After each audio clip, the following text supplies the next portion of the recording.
Deus. Aleluia. Deus é bom. Amém. Vamos nos colocar de pé. Nos colocar de pé. Vamos estar agora.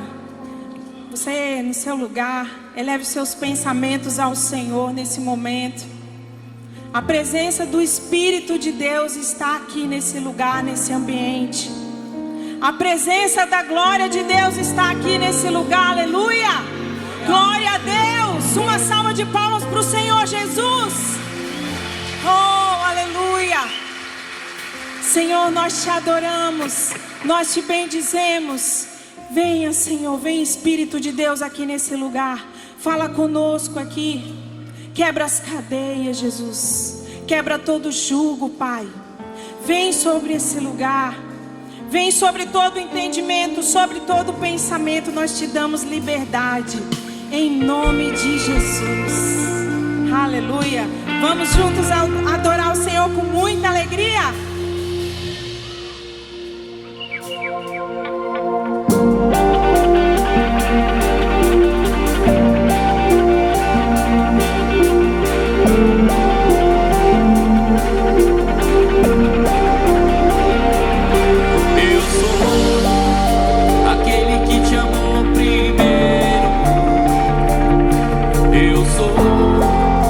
Aquele que te viu em terras muito secas.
sei que existe paz em tua presença. Vamos, Jesus.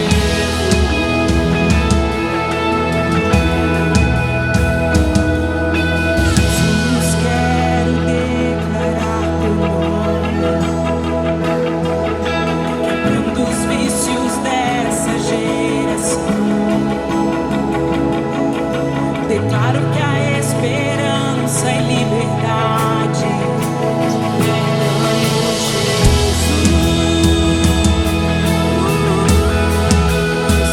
Teu nome é cura, é poderoso. Teu nome é vida. Destrói cadeias, dissipa as trevas, vence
Nós vamos estar de joelhos, nós vamos orar por algumas famílias que estão passando por dificuldades na área da enfermidade. Nós temos a Elisa sofreu um acidente doméstico, é parente dos nossos irmãos aqui, né? E ela está na UTI, ela está entubada. O pai pediu para a gente orar, falou com o nosso irmão, é parente ali da esposa do Nilson, pai da esposa do Nilson. E também tem o Alexandre, foi com sua filha para São Paulo, ele já chegou em São Paulo, saiu esse final de semana, já está em São Paulo, para fazer uma cirurgia no coração da sua filha, que tem menos de 1 ano de idade. Nós vamos estar intercedendo 1 ano e pouco. E a outras pessoas que você conhece, que estão necessitados, queridos, você coloca diante do Pai, coloca a sua família, a sua casa, coloca toda a sua ansiedade. A Bíblia diz, lançando sobre Ele toda a vossa ansiedade, porque Ele tem cuidado de vós. Toma posse disso, suas emoções, seus sentimentos, coloca diante do Senhor agora. Pai, nós oramos, ó Deus, no nome do Senhor Jesus, esse Deus de cura, esse Jeová, ó Deus Rafa, o Deus da cura, nós cremos nisso. O Senhor é o mesmo ontem, hoje será eternamente o mesmo Deus, o Deus de poder, de milagres, e nós cremos no Senhor, ó Pai. Ó Deus, a Tua palavra diz, se nós o buscarmos de todo o nosso coração, o Senhor está pronto a nos atender, Senhor. A Tua palavra diz, batei e abrir-se-vos-á, pedi e dar-se-vos-á, e nós estamos batendo na porta do Senhor agora, intercedendo por essas vidas que estão, Senhor, necessitadas, estão no leito do hospital, vão fazer, ó Deus, uma intervenção cirúrgica. Ó Deus, entra com a providência de milagre, de cura, usa a medicina, usa os médicos, mas Senhor, por favor, nosso desejo é ver essas crianças, ó Pai, sendo restaurada, restabelecida a sua saúde, e trazendo alegria para as famílias, ó Deus, que estão com essas crianças, Pai, internadas, que vão passar por cirurgia, que estão entubadas, Senhor, e todos aqueles irmãos que estão passando, ó Deus, por umas necessidades na área da saúde. Nós colocamos diante do Senhor, ó Deus, que o Senhor é o Deus da cura. Por isso nós clamamos ao Senhor com confiantes, que a Tua palavra diz, se nós tivermos fé, ó Deus, nós podemos ver, ó Deus, os milagres do Senhor. Tudo é possível ao que crê, diz a Tua palavra, e nós cremos, a Tua igreja crê, o Teu povo crê, e por isso, ó Deus, nós clamamos pelo poder do nome de Jesus, que essas vidas sejam alcançadas com a graça e a misericórdia do Senhor.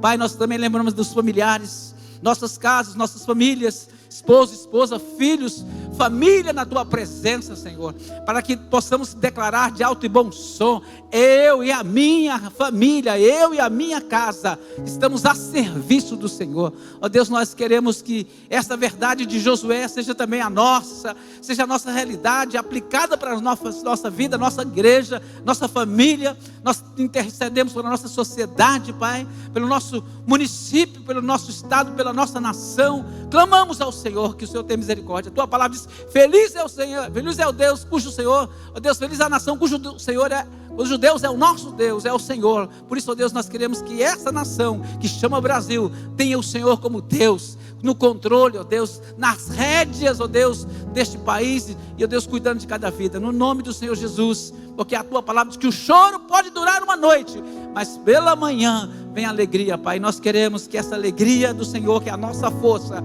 nos invada os nossos corações e nos induza de alegria por estar na Tua presença, Senhor, em nome de Jesus, que nós possamos, Pai, tomar posse e viver a Tua palavra. Senhor, nós estamos nesse ano, Pai, desejosos de estar mergulhados na Tua palavra, viver a Tua palavra na integridade, para que ela seja testemunho para aqueles que não creem, que não conhecem o Senhor, possam ver a luz do Senhor nas nossas vidas, e assim querer, ó Deus, ter um encontro salvador com o Senhor, Pai. Nós rogamos por aqueles que ainda não Te conhecem, que a graça e a misericórdia do Senhor os alcance, pelo poder do nome de Jesus e pelo poder do Evangelho, que possa alcançar tanto o judeu e todo aquele que crê, Pai. Nós cremos nisso, e por isso, ó Pai, nós estendemos a nossa voz ao Senhor, suplicamos, Pai, agradecidos, porque o Senhor é bom, a Tua bondade, ó Deus, e a Tua misericórdia nos seguirão todos os dias, diz a Tua palavra. E por isso, ó Deus, como diz Provérbios capítulo 10, versículo 22, ó Deus, que a bênção do Senhor é que enriquece e não acrescenta dores, esteja sobre todos nós a Tua bênção, no nome de Jesus, amém, e graças a Deus. Louvado seja o nome do Senhor. Pode sentar, querido. Graças e paz, igreja. Uma alegria estar com os irmãos aqui nessa noite, maravilhosa de celebração e louvor ao nosso Deus Todo-Poderoso. Queria agradecer o pastor Sérgio com a sua família, ter nos recebido, nos acolhido aqui. Também Marcelo, Evelyn, família também. Nesse dia especial para vocês, que também são os 12 anos de casamento. Então, Deus abençoe vocês e obrigado pela acolhida na casa de vocês. E os demais amigos que nós conhecemos aqui, uma alegria poder estar com os irmãos nessa noite.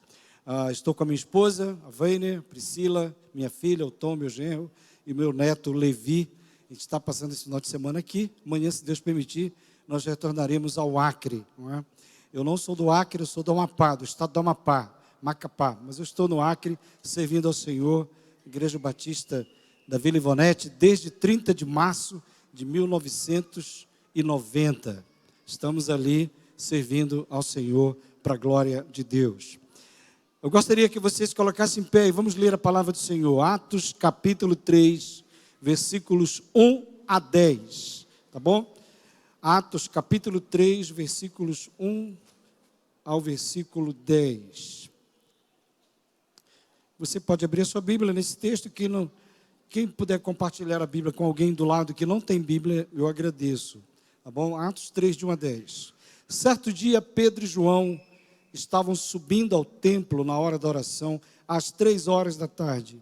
Estava sendo levado para a porta do templo, chamada Formosa, um aleijado de nascença, que ali era colocado todos os dias para pedir esmolas aos que entravam no templo. Vendo que Pedro e João iam entrar no pátio do templo, pediu-lhes esmola. Pedro e João olharam bem para ele e então Pedro disse: olhe para nós. O homem olhou para eles com atenção, esperando receber deles alguma coisa. E disse Pedro: não tenho prata e nem ouro, mas o que eu tenho isso eu te dou. Em nome de Jesus Cristo Nazareno, ande. Segurando pela mão direita, ajudou a levantar-se. E imediatamente os pés e os tornozelos do homem ficaram firmes. E de um salto pôs-se em pé e começou a andar. Depois entrou com eles no pátio do templo, andando, saltando e louvando a Deus. E quando todo o povo o viu andando e louvando a Deus, reconheceu que era ele, o mesmo homem que costumava mendigar, sentado à porta do templo chamada Formosa. E todos ficaram perplexos e muito admirados com o que lhe tinha acontecido. Nós te louvamos, Pai, pela tua palavra, Senhor. Oramos para que esta palavra, que é poderosa, que é viva e eficaz, ela transforme nossas mentes e corações nessa noite. Em nome de Jesus. Amém. Peço que os irmãos possam tomar seus lugares. Amados, Pedro e João são vistos com muita frequência ao longo das Escrituras, não é? A Bíblia fala em Lucas capítulo 5, versículo 10, que Pedro e João, eles eram sócios no negócio de pesca. A Bíblia fala também, em Lucas capítulo 22, versículo 8, que Pedro e João, eles prepararam a última Páscoa dos judeus para Jesus, não é?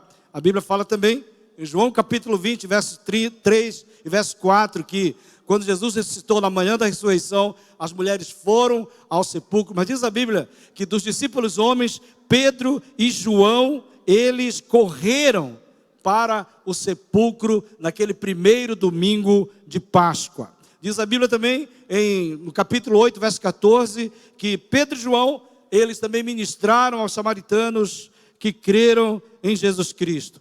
E a Bíblia fala então agora que às 3 horas da tarde, esses 2 discípulos, eles estavam indo para o templo para orar. Aliás, Pedro e João, justamente com Tiago, eram discípulos muito chegados de Jesus. Jesus tinha 12 discípulos, mas ele dava uma atenção especial para esses 3 discípulos, né?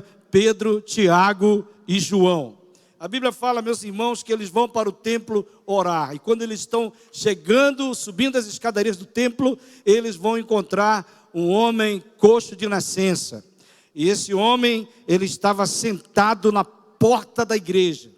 Interessante isso. Sabe por quê? Porque esta cena de um homem sentado na porta da igreja nos remete, meus amados irmãos, sobre a realidade espiritual da maioria da população dessa cidade e de várias cidades do nosso Brasil. Aliás, de todas as cidades do Brasil e do mundo, não é?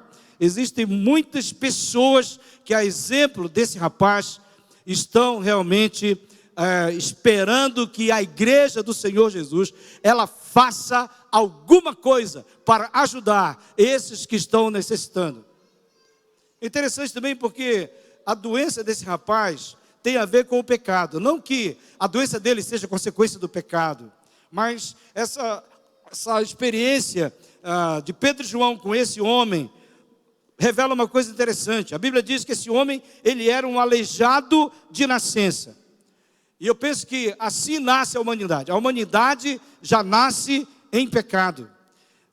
O salmista, ele diz: em pecado me concebeu minha mãe. Logo a Bíblia fala que todo homem, quando nasce, ele já nasce pecador. Ele já nasce pecador.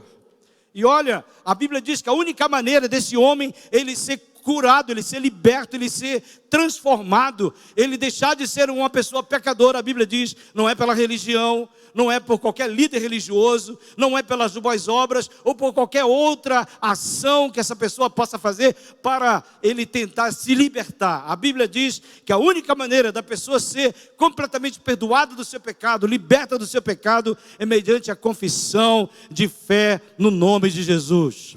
A Bíblia diz que quando a pessoa se arrepende de verdade e ela confessa Jesus como seu Senhor e Salvador, a Bíblia diz que ela nasce de novo e assim então ela passa a viver uma vida nova com Cristo. Mas aqui, essa situação desse rapaz, não é? Essa enfermidade desse rapaz, representa aqui a condição de pecado do ser humano, tá bom? E é importantíssimo esse diagnóstico, de que a humanidade toda necessita do perdão dos seus pecados, não é? Porque se você não reconhece que é pecador, se o ser humano não reconhecer que é pecador, dificilmente ele passará pela experiência do novo nascimento. O novo nascimento começa quando você diz assim: eu reconheço, Pai, que eu pequei diante de Ti, eu não sou digno de ser chamado teu filho, mas me recebe pelo menos como um dos teus empregados. Foi essa a palavra do filho pródigo, quando ele resolve voltar para a casa do pai, não é? Então, queridos, a necessidade do pecador é de perdão. O pecador, ele não precisa de prosperidade. O pecador, ele não precisa de resolver seus problemas sociais, econômicos ou materiais. Não, o pecador precisa de perdão dos pecados. Ele precisa de santificação. Ele precisa de realmente do mover de Deus na vida dele, não de entretenimento. E não de algo que possa satisfazer a sua vida física, não. Ele precisa de algo que possa satisfazer a sua vida espiritual e que vai definir a morada dele na eternidade. Não é? O homem, a Bíblia diz aqui, ele não andava, ele era levado pelas pessoas. Ele vivia pelas migalhas das pessoas. Ele ficava na porta da igreja. Ele era impedido de entrar no templo pela sua condição, pela sua enfermidade. Não é? A Bíblia fala em Atos, capítulo 4, verso 22, que esse homem, essa vida dele, de mendicância, se arrastava há mais de 40 anos. Então, ele não conseguia andar e ele também não conseguia ajuda definitiva de ninguém.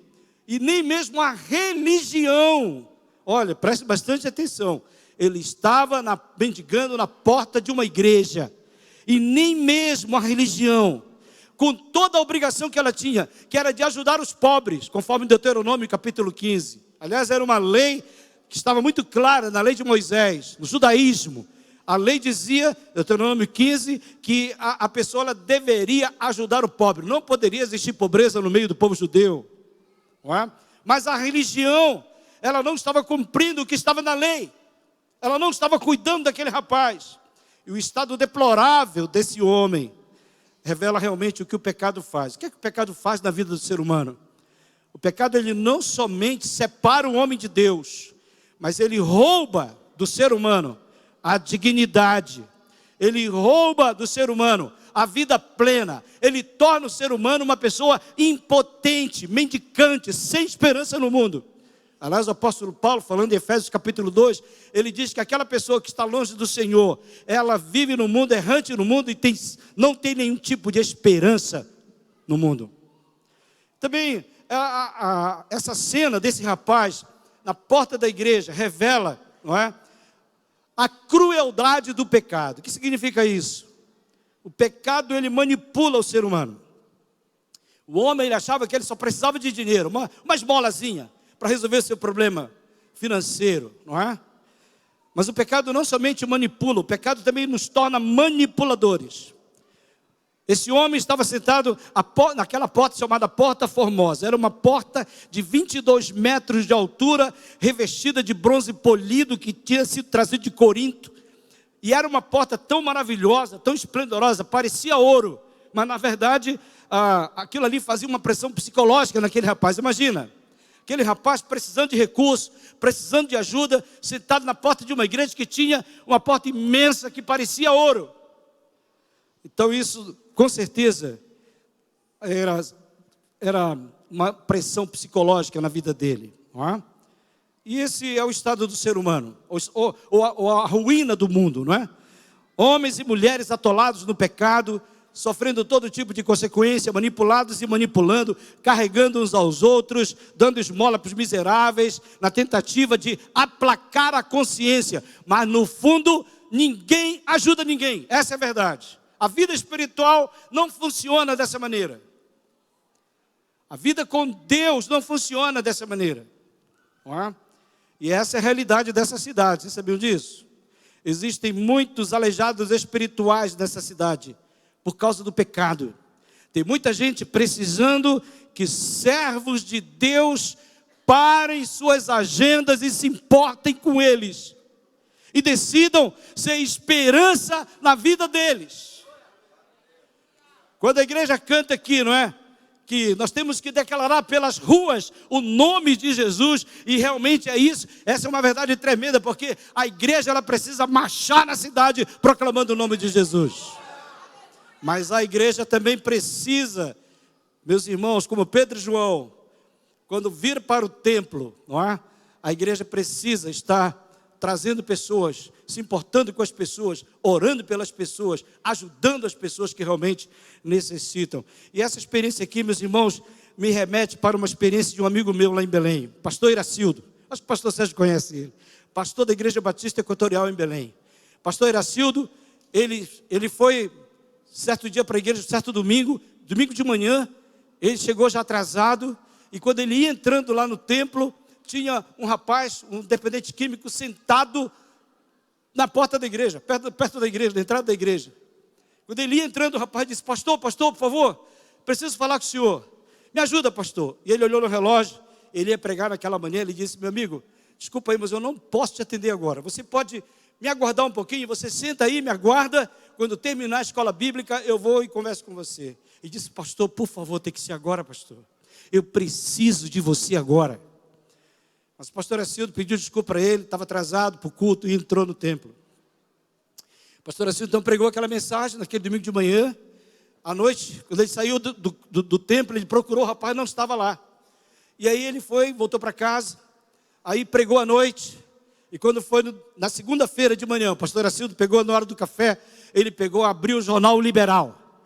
O Liberal, que é um jornal famoso lá em Belém, ele foi, e na capa principal lá, na parte onde falava das notícias do dia anterior, ele viu a foto daquele rapaz que tinha sido executado naquela noite pela facção.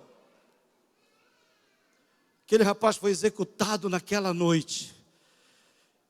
E o pastor Acildo entrou em crise. Puxa, pediu perdão para Deus, ele se ajoelhou, ele começou a chorar. E ele passou um tempo, meus irmãos, com aquele sentimento de culpa no coração. Ele podia ter sido esperança na vida daquele homem, mas ele estava muito preocupado com a religião ou com a religiosidade e resolver os seus problemas religiosos. Esse é o papel da igreja na cidade. A igreja ela precisa ser esperança para todos que vivem sem esperança. Você pode dizer glória a Deus?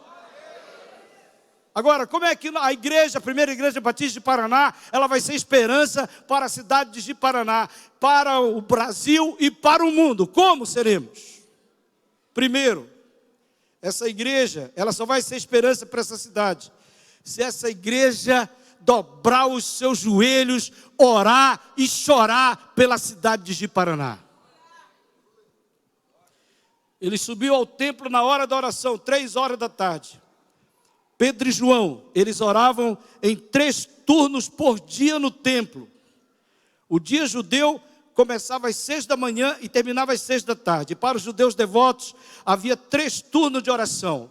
O primeiro turno às 9 da manhã, o segundo ao meio-dia e o terceiro às 3 horas da tarde. E os apóstolos, eles mantiveram esse costume, não é?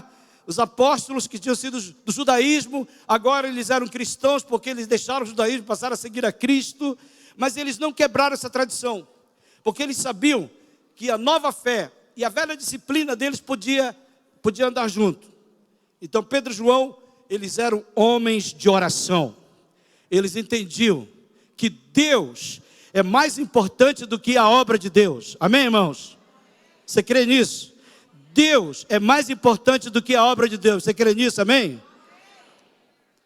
Então, a oração era a prioridade na vida deles, dos apóstolos. Eles oraram, em Atos capítulo 1, verso 14, eles oraram para receber a promessa do Pai.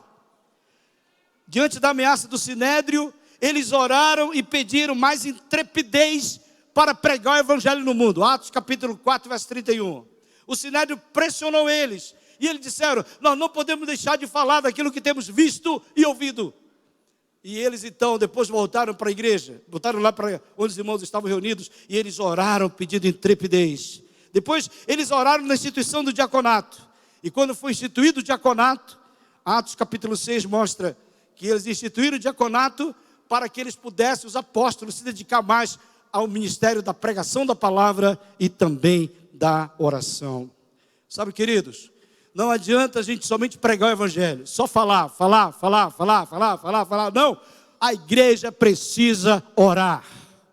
A igreja precisa dobrar os seus joelhos. A igreja precisa realmente chorar pela cidade, orar pela cidade.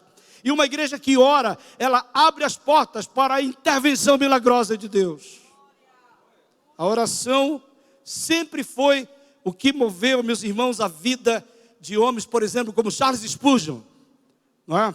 Esses homens que varreram, né, e têm varrido o mundo com a pregação da palavra e fazendo a obra missionária. Charles Spurgeon, John Knox, a igreja na Coreia. Perguntaram certa vez para o Yong-Shu para ele assim, David Yong-Shu, aliás, foi um cara que me inspirou muito no início da minha vida cristã.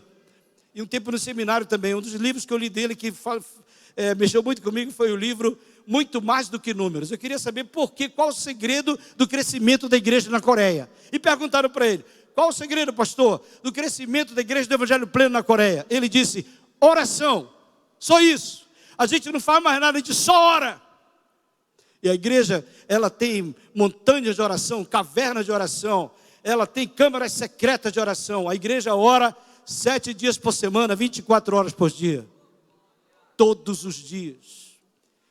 Então a igreja precisa orar. Amém, irmãos?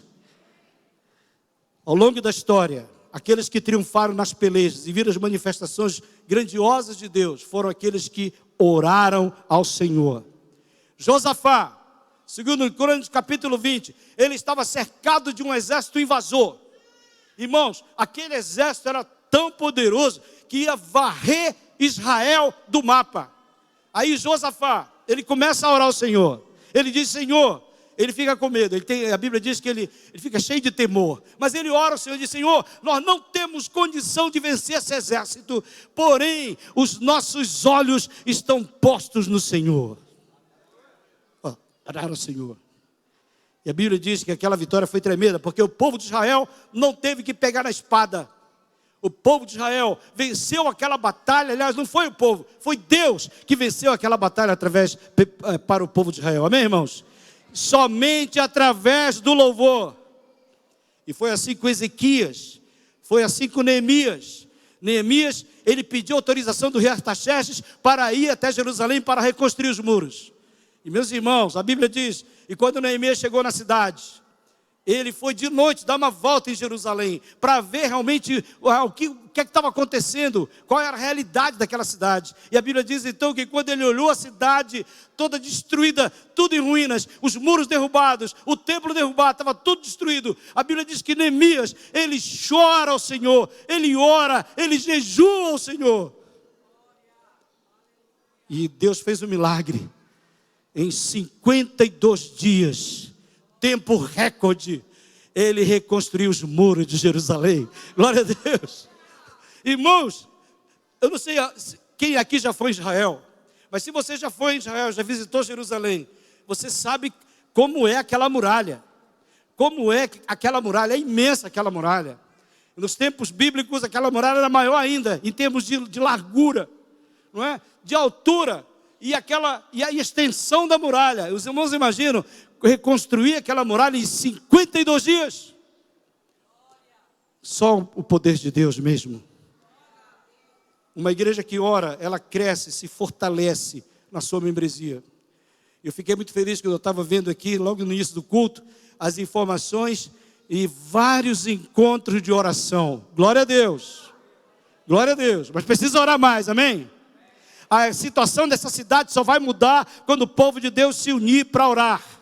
Nós precisamos orar pelas nossas crianças, precisamos orar pelos nossos filhos, pelos nossos adolescentes e jovens, pelas famílias, pelas autoridades da nossa cidade e do estado de Rondônia. Você sabia que enquanto a gente está reunido aqui nessa noite, nesse lugar tão confortável, você sabia que aqui nessa cidade mesmo tem gente pensando em se matar? Aqui nessa cidade, hoje à noite, tem gente pensando em se matar, tem gente acabando o seu sustento e os seus recursos nas drogas e no jogo. Tem traficante nessa cidade usando criancinha como aviãozinho. A Bíblia diz em Lucas capítulo 19, verso 41, que Jesus orou pela cidade de Jerusalém. Nós precisamos orar e chorar pela cidade de Ji-Paraná, meus irmãos. Destruição do cartel de Cali na Colômbia. Inclusive a destruição dos barões da cocaína. Aconteceu, sabe como? Quando a igreja de Bogotá, ela se reuniu para orar. Aí a prefeitura da cidade cedeu ali o estádio da cidade. Eles começaram a orar naquele lugar, porque as igrejas não comportavam a quantidade de pessoas. Foi cedido o estádio e as igrejas começaram a se reunir em vigília de oração lá na cidade de Bogotá. E meus irmãos, Deus, as transformações sociais, espirituais foram acontecendo naquela cidade como resultado de oração da igreja. Fortalezas foram derrubadas e o nome do Senhor foi engrandecido ali na Colômbia. Essa é a realidade de Ji-Paraná. Existem muitos aleijados espirituais nessa cidade. Mas Jesus, Ele será a esperança para essa cidade, se nós, o povo de Deus, a gente se reunir para orar. Comece a orar na sua casa, ore junto com seus vizinhos, ore lá na rua da sua casa, ore no bairro, ore com a família. Começa a orar, meus irmãos, e Deus, Ele vai cumprir na vida dessa cidade o que está escrito em 2 Crônicas, capítulo 7, verso 14. Eu queria que você repetisse comigo. 2 Crônicas 7, 14. Vamos falar todos juntos, amém, irmãos? Vamos lá, todos juntos. Se o meu povo, que se chama pelo meu nome, se humilhar e orar e buscar a minha face e se converter dos seus maus caminhos, então eu os ouvirei dos céus, perdoarei os seus pecados e sararei a sua glória a Deus. Se o meu povo, Deus está dizendo, Ele está dizendo, igreja, se vocês se reunirem para orar, e se vocês se converterem dos seus maus caminhos, então eu vou ouvir vocês, e vou sarar a terra de vocês. Então, primeira coisa, meu irmão, essa igreja só pode ser esperança para essa cidade, se ela levar a sério a vida de oração. Leve a sério a sua vida de oração. E não é reza, é oração. Por que reza? Porque geralmente reza são aquelas orações repetidas. E Jesus disse, não useis de vãs repetições. Seja um intercessor de verdade. Amém? Segundo, nós só seremos esperança para essa cidade, meus irmãos, se nós pararmos a nossa correria do dia a dia e nós começarmos a olhar para as necessidades das pessoas.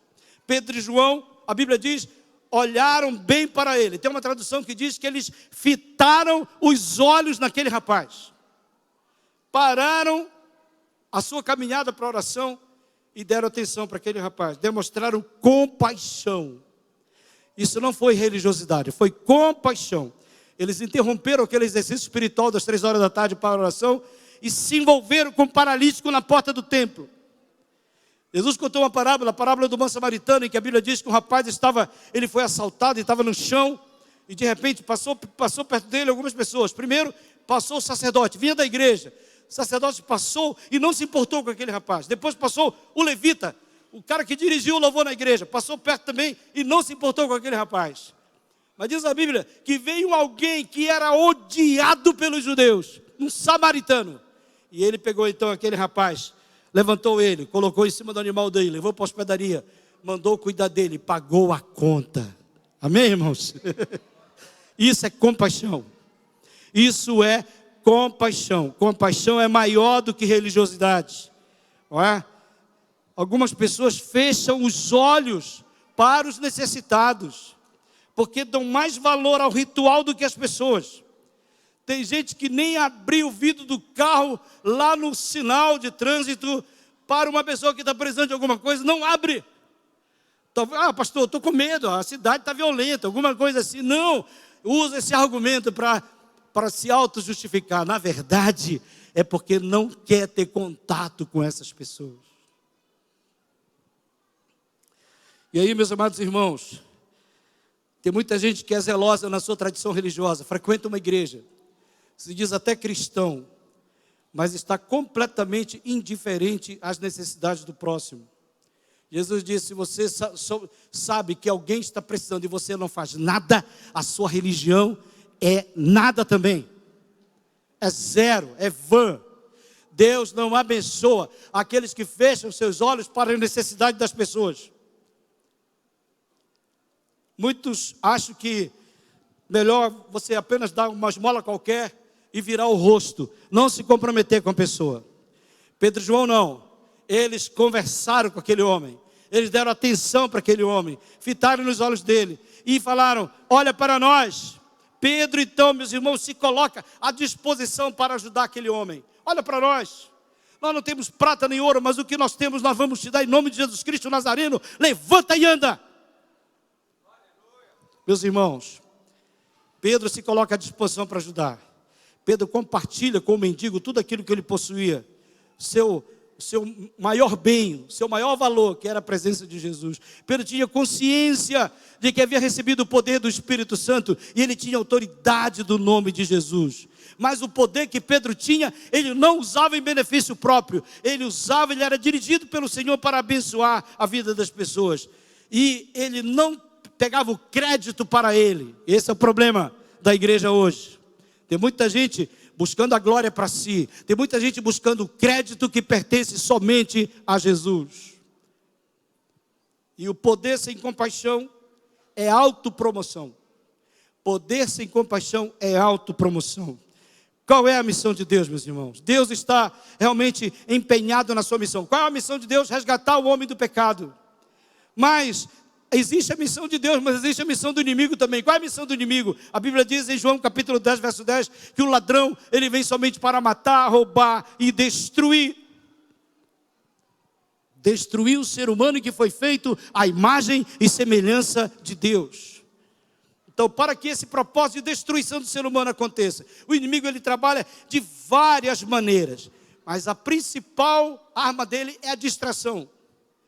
Pedro e João não eram crentes distraídos. Antes, eles fitaram aquele homem, a necessidade daquele homem. Eles tinham uma missão a cumprir. Não podemos ser uma igreja autocentrada, olhando para nós mesmos. Não, meus irmãos.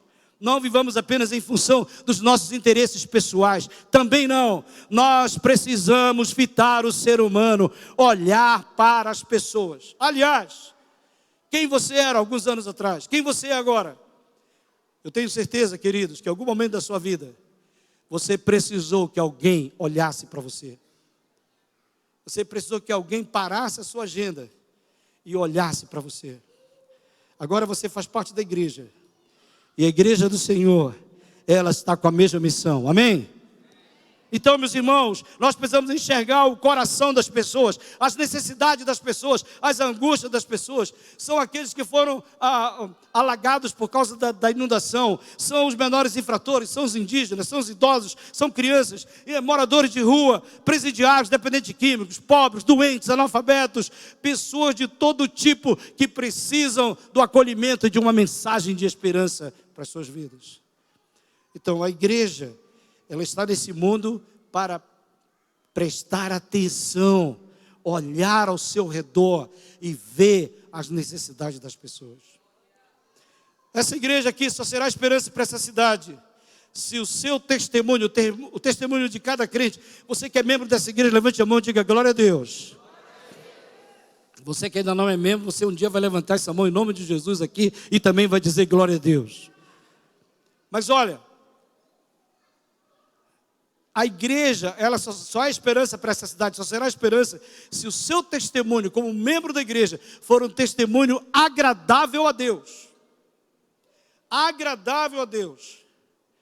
Pregue, fale sobre o Senhor Jesus nessa cidade. Fale, pregue, e se for necessário, você vai usar as suas palavras. Só se for necessário. Pregue com a sua vida. Por isso que Pedro ele diz assim para aquele paralítico: olhe para nós. Olhe para nós. Pedro e João estavam dizendo, em outra palavra, olhe para Jesus que está na nossa vida. Olhe para o relacionamento que nós temos com o Nazareno. Olhe para a nossa conduta, para o nosso testemunho, para a nossa fé. Olha para nós. Então, eles tinham colocado aquele mendigo na porta do templo, de certa maneira, com uma atitude estratégica, não é? Para que as pessoas que entrassem na igreja, supõe-se que as pessoas que vão para o culto são pessoas mais sensíveis, então colocava na porta da igreja, as pessoas eram sensíveis, então as pessoas olhavam para a necessidade daquele homem, não é? E iam ajudar aquele homem. Mas olha, a Bíblia diz que não é possível amar a Deus a quem não vemos, se nós não amamos o próximo a quem nós vemos. Então, eram 3 horas da tarde, estava começando mais um período de oração no templo, Pedro e João estão passando, quando aquele paralítico pede uma esmola, Pedro fita e diz, os olhos dele dizem, olhe para nós, olha para nós, rapaz. E isso pode ser um choque para nós, para a igreja, porque a igreja geralmente prega o quê? Não olhe para nós, olhe para Jesus. Não olhe para nós, olhe para Jesus. Não olhe para os crentes, sociedade, olhe para Jesus. Mas meus irmãos, a Bíblia diz que a igreja no mundo, ela tem que ser sal da terra e luz do mundo, amém? Paulo diz, sede meus imitadores, como eu sou de Cristo. O que é que Jesus falou sobre a atitude dos fariseus? Mateus capítulo 23, verso 3, Jesus disse assim, fazei e guardai, pois tudo quanto eles vos disserem, porém não os imiteis nas suas obras, porque eles dizem e não fazem. Os fariseus, na época de Jesus, era a religião, era um grupo religioso, uma seita religiosa, que eles falavam muito, que eles cumpriam a lei, mas na verdade eles não cumpriam. O apóstolo Paulo, ele fala, meus amados irmãos, que nós somos cartas vivas de Cristo. 2 Coríntios capítulo 3, verso 2. Paulo, em 1 Coríntios capítulo 11, verso 1, ele diz, sede meus imitadores, como eu também sou de Cristo. Será que você pode dizer para essa cidade, para os seus amigos, olha para mim, rapaz. Será que você pode dizer, meu querido, para os seus filhos? Os pais podem dizer para os filhos, olhem para nós, crianças, nós somos o modelo, o exemplo de servos de Deus, de oração, de gente que serve ao Senhor. Você como pai, os casais aqui, vocês podem dizer para os seus filhos isso? Olhem para nós, meus filhos. Os patrões aqui presentes podem dizer para os seus empregados, olhem para nós. Os jovens dessa igreja podem dizer para os jovens seus amigos nessa cidade, olhem para nós. Será que nós como igreja podemos dizer isso? Certa vez Jesus disse assim, por que vocês me chamam Senhor, Senhor, e não fazem o que eu mando? Por que vocês me chamam Senhor, Senhor, e não fazem o que eu mando? Certa vez entrevistaram Mahatma Gandhi e perguntaram para ele, por que ele não era cristão? Ou por que ele não se convertia ao cristianismo na Índia? E a resposta de Mahatma Gandhi foi a seguinte, ele disse, no vosso Cristo eu creio, eu só não creio no vosso cristianismo. Existe, meus amados, um grande abismo hoje entre aquilo que nós falamos e aquilo que nós fazemos, entre o discurso e a vida, entre a doutrina e a prática. Mas o apóstolo Paulo, em Romanos capítulo 8, verso 29, ele diz que a imagem de Deus revelada ao mundo, essa imagem, Deus usa a nossa vida, amém, irmãos? Deus usa a nossa vida para que a imagem de Jesus seja conhecida. Aliás, Jesus disse, olha, eu quero que as pessoas vejam as obras de vocês, o testemunho de vocês e glorifiquem ao Pai que está no céu. A pergunta é, você pode dizer como Pedro e João, para os aleijados espirituais dessa cidade, olha para nós, olha para nós, olha para o nosso testemunho, olha para a nossa vida, olha para o nosso comprometimento, não é? Se a gente não tem essa autoridade espiritual, nós precisamos buscar no Senhor. Meus irmãos, a imagem que muitas pessoas nessa cidade têm de muitos crentes é uma imagem distorcida, longe daquilo que é de fato que Jesus quer que nós sejamos. Nós precisamos, como luz, refletir a presença de Jesus. Amém, igreja? Quarto lugar, essa igreja só vai ser esperança para essa cidade se ela estiver disposta a compartilhar aquilo que ela tem de maior valor. Qual é o maior bem que você tem? Qual é o maior valor que você tem na vida? É a sua casa? É o seu carro? É a sua família? É o seu dinheiro? É o seu trabalho? São os diplomas que você tem? Não. Nada disso. Até porque nada disso é seu. Você está apenas administrando o que Deus te deu. Nada disso é seu. Não esqueça isso. Você não é dono de nada nesse mundo. Tudo que você tem é obra das mãos de Deus. A Bíblia diz em Romanos 11:36, porque dele, por ele e para ele são todas as coisas. Glória, pois, a ele eternamente. Amém. Tudo é dele. Tudo, tudo, tudo, tudo. Se ele não quisesse que você estivesse aqui, você não estaria aqui hoje à noite. Mas ele quis. Ele trouxe você, porque ele é Deus soberano. O que é que nós temos de maior valor, igreja? Pedro disse para aquele rapaz, eu não tenho prata e nem ouro, mas o que eu tenho, isso eu te dou. Amém? Pedro não tinha dinheiro para dar para o coxo, mas ele tinha algo de maior valor, porque a maior necessidade das pessoas não é ouro e prata, não é. O que as pessoas mais precisam é de Jesus de Nazaré. Esse é o maior tesouro que nós temos, meus irmãos. E esse tesouro que a gente tem na nossa vida é mais valioso do que qualquer baú cheio de prata e cheio de ouro. Esse tesouro nós já temos como herança, diz a palavra de Deus. Se você já recebeu Jesus como teu Senhor e Salvador, você já se tornou herdeiro das bênçãos celestiais em Cristo Jesus. De toda sorte de bênçãos. Esse é o maior tesouro. E a pergunta é, você tem compartilhado esse tesouro com as pessoas do seu relacionamento? Seus amigos, seus familiares. O nosso propósito lá na igreja esse ano é fazer discípulos, pastor Sérgio. É o ano do discipulado. Aqui é parecido, não é? A mesma, está no mesmo rumo. Está ali o tema, vendo a Bíblia e salvando gerações, bênção. Não é? Agora, meus irmãos, não basta a gente apenas ter um tema. É preciso colocar esse tema em ação. Amém, igreja? É preciso colocar esse tema em ação. A pergunta é, quantos filhos espirituais essa igreja quer gerar em 2025? Quantos filhos? Você pode gerar centenas de filhos espirituais para a glória de Deus. Centenas.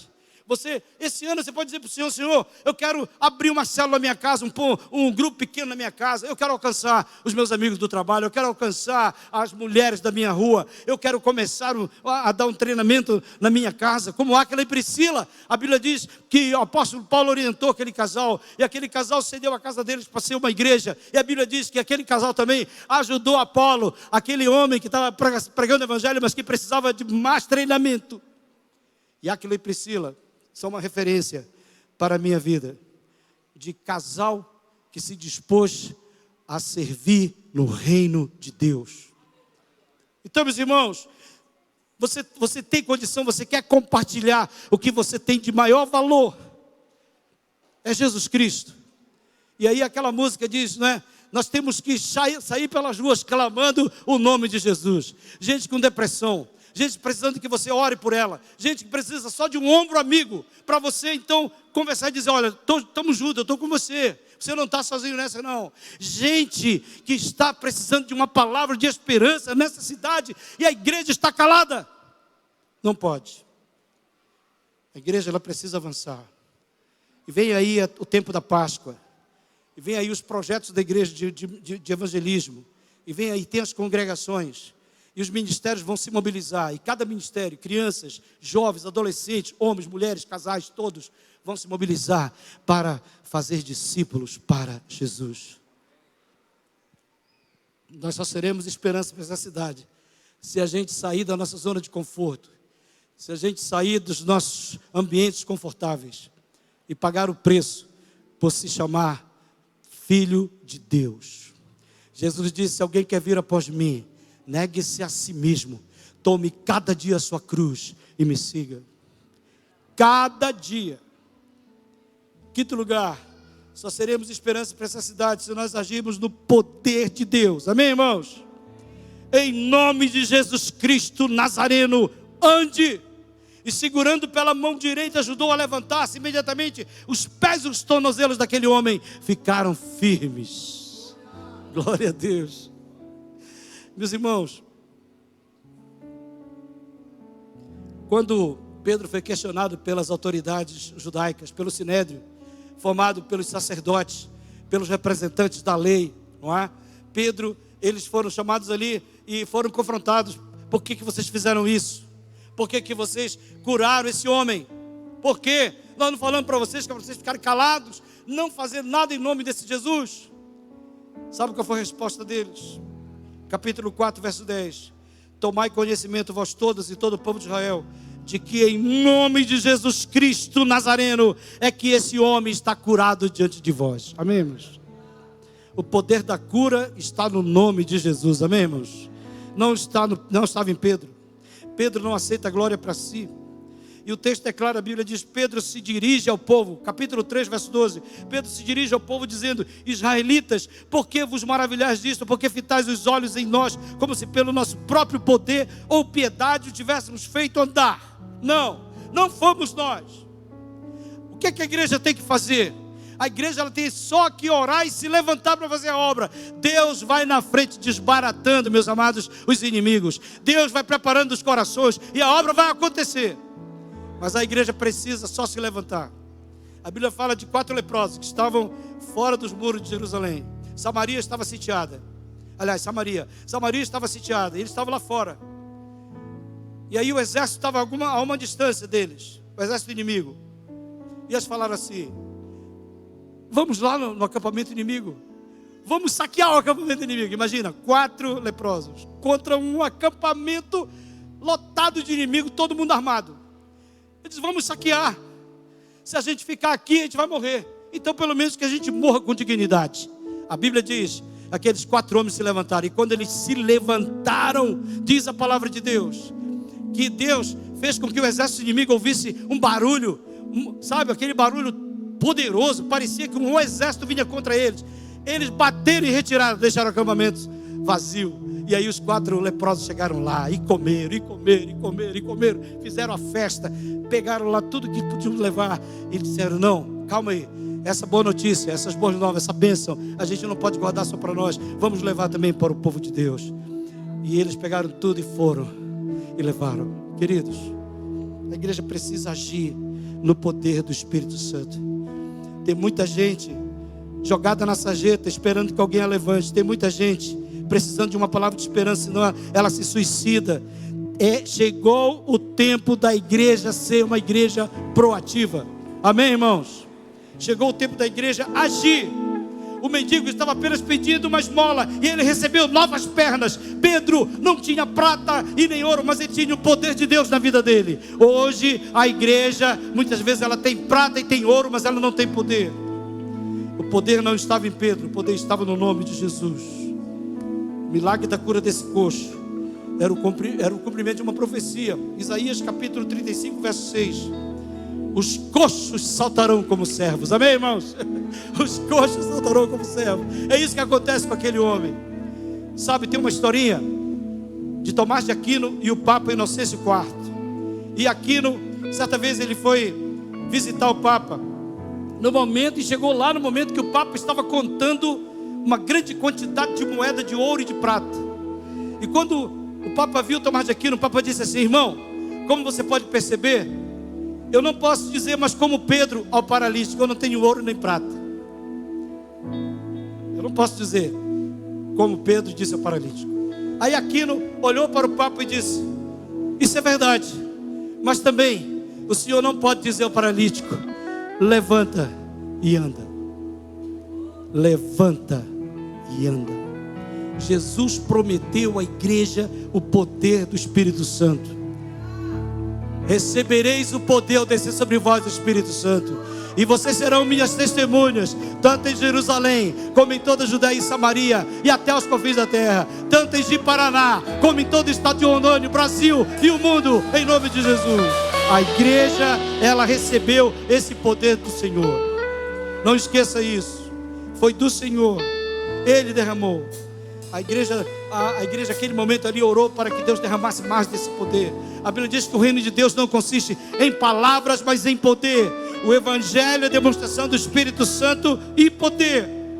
Jesus, quando ele foi batizado no Rio Jordão, a Bíblia diz, ele estava cheio do Espírito Santo. Ele voltou para o deserto, conduzido pelo Espírito, cheio do poder. E lá na sinagoga de Nazaré, quando ele chega e toma o livro do profeta Isaías, ele diz: o Espírito de Deus está sobre mim, pelo que ele me ungiu para evangelizar os pobres, enviou-me para proclamar libertação aos cativos, restauração da vista aos cegos, para pôr em liberdade os oprimidos e apregoar o ano aceitável do Senhor. Meus irmãos, a minha experiência, uma das maiores experiências que eu tive na minha vida, foi eu visitar Jerusalém e ir nessa sinagoga, a sinagoga de Jesus. Eu passei um tempo ali fazendo um vídeo e pensando em tudo aquilo que aconteceu naquele dia. Quando Jesus chega ali, ele pede o rolo do profeta Isaías, ele começa a ler esse texto e depois ele fecha o livro, devolve para o assistente e ele diz: hoje se cumpriu essa palavra. Hoje se cumpriu essa palavra. Cheio do poder de Deus, Pedro disse para o paralítico: que eu tenho isso eu te dou, em nome de Jesus Cristo Nazareno, levanta e anda. Ah, meus irmãos, tem muita gente. Tem um hino que diz assim, hino de missões, que eu gosto muito: o que podemos ser na vida de alguém depende totalmente de nós. Só seremos esperança para essa cidade se nós estivermos dispostos a pagar o preço da obediência. Porque quando a igreja começa a servir como Deus quer, ela vai sofrer oposição, ela vai ser perseguida. E o que a gente vê em Atos capítulo 4, a partir do capítulo 4, é uma grande perseguição que se levanta contra a igreja, por causa da cura daquele coxo na porta do templo. Mas, meus irmãos, o ministério de João Batista durou apenas 6 meses. Jesus disse que não houve profeta maior do que João Batista. Então, o ministério de 6 meses, ele pode ser mais impactante do que uma vida inteira fora da vontade de Deus. João Batista, ele pagou o preço. Ele preferiu perder a cabeça dele do que perder a coragem de testemunhar de Jesus para as pessoas. Qual é o resultado? O que é, pastor Sérgio, que a igreja quer ver nesse ano de 2025 acontecer aqui? Eu falei isso domingo passado na igreja. O que é que a nossa igreja quer ver acontecer em 2025? Sabe o que eu quero ver? Eu quero ver centenas, talvez até milhares de pessoas entrando por aquela porta, coxos de nascença, saltando e louvando a Deus por aquela porta. É isso que eu quero ver. É isso que essa igreja quer ver, amém, meus irmãos? E verso 8, de um salto ele pôs-se em pé e começou a andar, e depois entrou com eles no pátio do templo, andando, saltando e louvando a Deus. Irmãos, imagina a cena. Imagina a cena. Imagina a cena, Senhor. O homem está lá na porta da igreja. Pedro e João encontram com eles. E depois Pedro e João ministram sobre a vida daquele homem. E depois aquele homem entra com eles, saltando e louvando a Deus. Glória a Deus. Você quer ver os aleijados espirituais dessa cidade entrando nesse lugar e saltando de alegria na presença de Deus? Então assuma um compromisso com Deus nessa noite, de ser um instrumento de Deus, esperança de Deus para a cidade de Paraná. E eu quero fazer uma pergunta para você: Deus, ele pode contar com você? Sim ou não? Você pode dizer para o Senhor: Senhor, conta comigo. Meus irmãos, eu era bem jovem ainda, e eu estava num retiro de adolescentes, de embaixadores do rei. E naquela noite, a última noite, a noite da fogueira, então a gente estava reunido, todos os embaixadores ao redor daquela fogueira. Eu era conselheiro. E naquela noite a gente começou a cantar uma canção. A canção dizia assim: Senhor, conta comigo agora. Cristo, conta comigo. Comigo, Cristo, pode contar agora. E eu disse para Jesus: Jesus, eu quero ser instrumento do Senhor. Conta comigo, Senhor. E naquela noite, mais uma vez, eu me entreguei ao Senhor. Eu fiz um propósito com Ele de ser bênção para minha família, para minha cidade, para minha geração. Eu quero dizer uma coisa: da minha geração, desde quando me converti, eu tinha 15 anos, até hoje, na minha geração, a gente tem tentado, junto com a igreja do Senhor, a fazer a diferença na vida das pessoas. E o que Deus está dizendo para você nessa noite é o seguinte: eu posso contar com você? Então, se Deus pode contar com você, fica em pé agora, em nome de Jesus. Você só vai ficar em pé se Deus pode contar contigo. Se Ele puder contar com você, fica em pé. E enquanto a gente está cantando essa música, tá bom? Essa música diz: estamos de pé. Amém, igreja? A gente vai cantar essa música. E enquanto a gente está cantando, se você hoje quer se consagrar, eu peço para o pastor Sérgio vir aqui também, pastor. Se você quer realmente, os pastores, não só o pastor Sérgio, os pastores da igreja, venham aqui. Então, se você quer se consagrar para o Senhor nessa noite e dizer: Senhor, conta comigo, eu quero ser esperança para este Paraná, eu quero ser esperança para Rondônia, eu quero ser esperança para o estado, para o Brasil, para o mundo inteiro, eu quero ser esperança. Conta comigo, Senhor. Se o Senhor falou com você nessa noite para você entregar a sua vida a Jesus, sai do seu lugar e vem aqui também. Se o Senhor falou com você para você se reconciliar com Deus, sai do seu lugar e vem aqui. Se o Senhor falou com você para você se consagrar ao Senhor, sai do seu lugar e vem aqui. Aceite o desafio de Deus na sua vida. Vamos cantar.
É o que nós cremos.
Glória a Deus. Vamos ter a vitória nossa?